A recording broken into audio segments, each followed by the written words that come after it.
కడప జిల్లాలోని బద్వేలు పట్టణంలోని ఆంధ్రప్రదేశ్ ప్రభుత్వ విశ్రాంత ఉద్యోగ భవనం నందు ఆదివారం బద్వేలు పట్టణానికి అతి సమీపంలో ఉన్న చింతపుత్తయ్యపల్లి గ్రామానికి చెందిన హస్తకళా శిల్పి కళారత్న అవార్డు గ్రహీత గొల్లపల్లి జయన్న వారి సతీమణి గొల్లపల్లి మంజులారాణి మరియు రాష్ట్ర ప్రభుత్వ అవార్డు గ్రహీత స్వర్గీయ చెక్కభజన సామ్రాట్ భజన పుల్లయ్య సతీమణి అయ్యవారమ్మ అధ్యక్షతన ఈ కార్యక్రమం ప్రారంభించారు।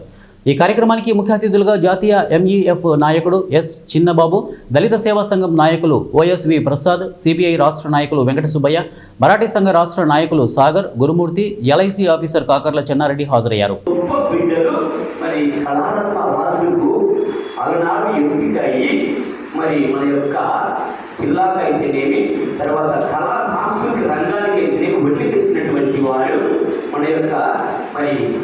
మన యొక్క గొల్లపల్లి జయన్న సార్ గారైతేనేమి, తదనంతరము శ్రీ శ్రీ గౌరవనీయులు ఉంటూ ఎల్లప్పుడూ పల్లెలోను గ్రామంలోను ప్రతి ఒక్క హిందూ సాంప్రదాయ పద్ధతిని మొట్టమొదటిగా ఇరు రాష్ట్రాల్లోనే కాకుండా దేశ విదేశాలలో ముఖ్యంగా అమెరికాలో కూడా హిందూ సాంప్రదాయాన్ని కళలను అక్కడ ఏర్పాటు చేసినటువంటి వ్యక్తి మా మామయ్య గారని నేను నిస్సందేహంగా చెప్పవచ్చు।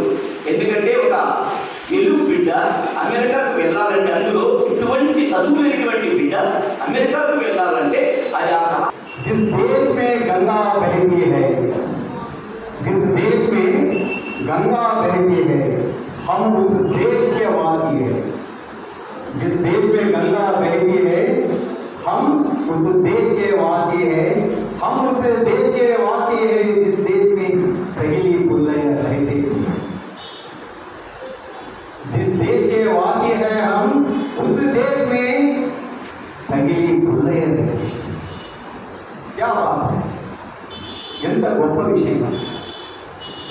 భారతదేశంలో ఆది కాలం నుంచి ఈ కాలం